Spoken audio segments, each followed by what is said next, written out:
Chapter 2 A Little Backyard Football. Eleanor Stone was waiting for her son in a rusty white Subaru station wagon in the pickup lane in front of the school. Jonah climbed quietly into the car. "How'd it go?" she asked, looking at him in the rearview mirror as she pulled away. His mind was stuck on what had just happened in the soccer field, and it took him a few seconds to remember what she was asking about the basketball tryouts. "Not great," he said, and he told her all about it, how bad he had done, and the talk Coach Marty had with him afterward. He saw his mother's eyes flash in the mirror. "He told you not to come back?" she said loudly, slamming the brakes and sending Jonah lurching toward the front seat. "That's it. We're turning around. No one is going to treat... Mom, please, don't... You can't go back," Jonah said, cringing as he pictured his mother yelling and shaking her finger in Coach Marty's face, and what Zach Smellman and probably half the student body would have to say about it later. "Everyone will see us, and will know that my mom came in and talked to the coach. Just leave it alone." "Jonah..." She started to protest again, but she saw the look on his face and just pressed her lips into a tight line. The rest of the ride home, he stared out the window in silence. He sensed his mom's eyes watching him in the mirror, but he ignored them. He didn't feel like talking. The tryouts were one thing, but what happened with the soccer ball? It was just off the charts weird. He wondered if he could do it again.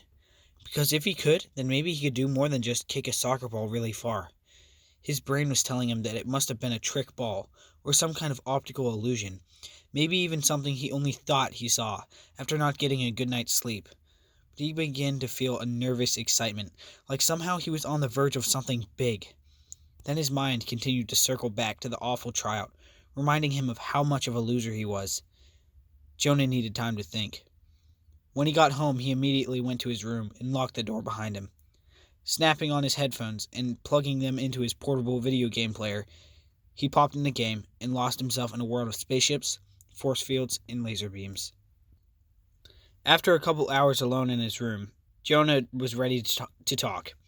He headed downstairs to his dad's study.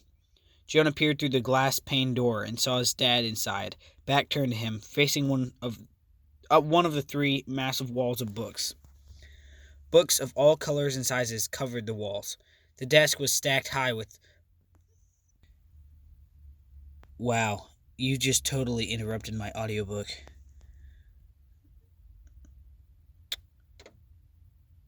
Do you see this, YouTube? This little guy, just like... Oh, wow. Okay. Let me get rid of this guy. Okay, I didn't kill him, I just let him go outside. Okay, where were we? Sorry. Books of all colors and sizes covered the walls. The desk was stacked high with piles of open ones, dictionaries, Bibles, massive tomes in Greek and Hebrew.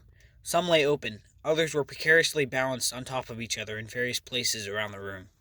Jonah walked in and plopped himself down in his dad's squeaky old desk chair. Benjamin Stone was so focused on finding a book that he didn't hear his son come in.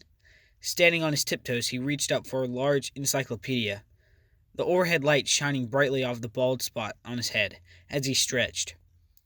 Jonah's mom could have reached it easily, but his dad was short, just like him. After edging the book off the bookshelf with one finger and almost dropping it on his head, he finally had it.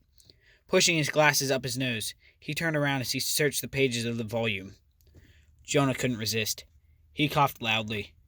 "Oh!" His father looked up and jumped at the same time, dropping his book. It landed on his foot. "Ow!" Jonah smirked. "Hi, Dad." "Son, you're going to give me a heart attack," his dad said, picking up the book and rubbing his foot. He came around the desk and held out his hand high, and Jonah instinctively slapped it in a high five, their daily greeting. Benjamin sat down on the corner of his desk. "Your mom told me about the basketball tryouts," he said quietly. "Want to talk about it?"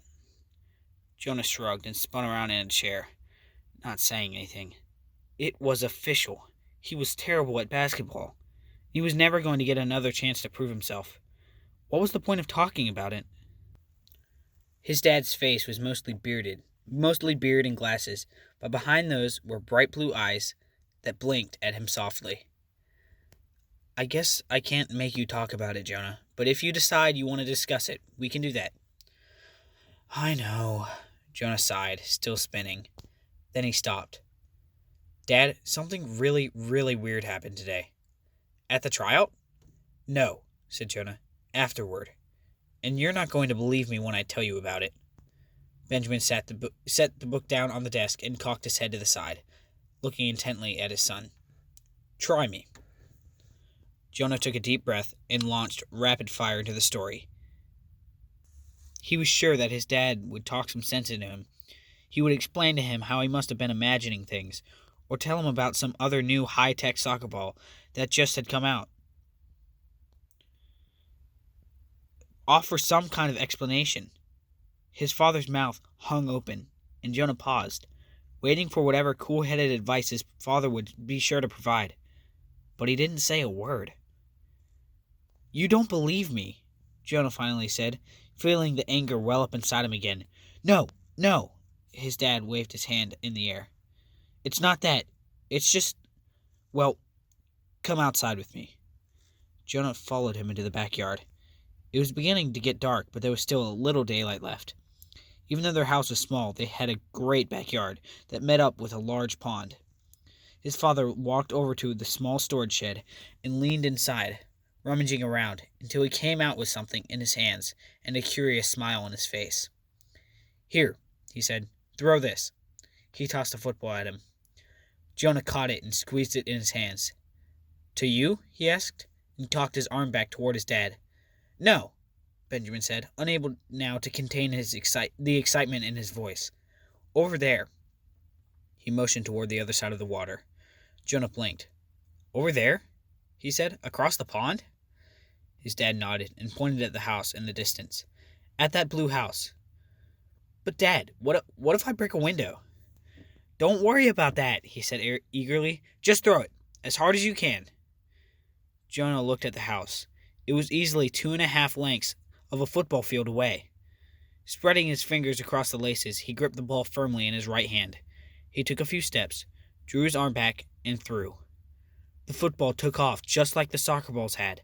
It tore through the air over the pond, and went over the water, cleared the house by 50 feet, and disappeared from sight.